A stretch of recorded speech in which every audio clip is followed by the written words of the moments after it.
Audience. I think we're going to have a lot of fun this semester, ladies and gentlemen. He turns back to the Christian. Tell me, son. Is there evil in this world? Yes, sir. Evil's everywhere, isn't it? Did God make everything? Yes.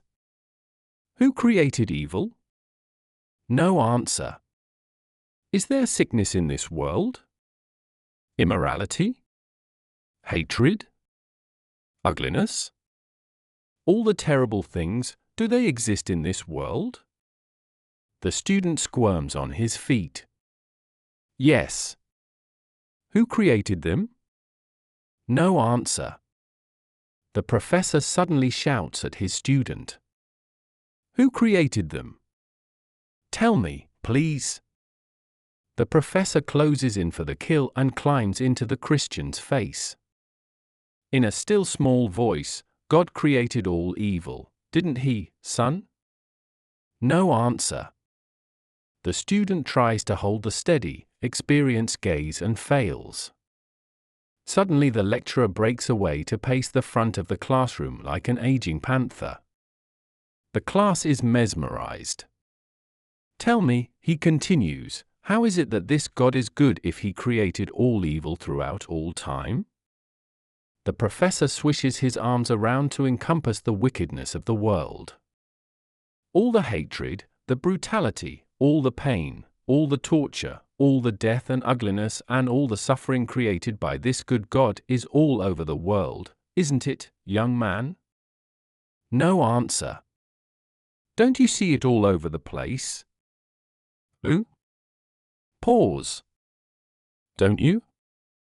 The professor leans into the student's face again and whispers, Is God good? No answer. Do you believe in Jesus Christ, son? The student's voice betrays him and cracks. Yes, professor. I do. The old man shakes his head sadly. Science says you have 5 senses you use to identify and observe the world around you. Have you? No, sir. I've never seen him. Then tell us if you've ever heard your Jesus? No, sir. I have not. Have you ever felt your Jesus, tasted your Jesus or smelt your Jesus? In fact, do you have any sensory perception of your God whatsoever? No answer. Answer me, please. No, sir, I'm afraid I haven't. You're afraid you haven't? No, sir. Yet you still believe in him? Yes. That takes faith. The professor smiles sagely at the underling. According to the rules of empirical, testable, demonstrable protocol, science says your God doesn't exist. What do you say to that, son? Where is your God now?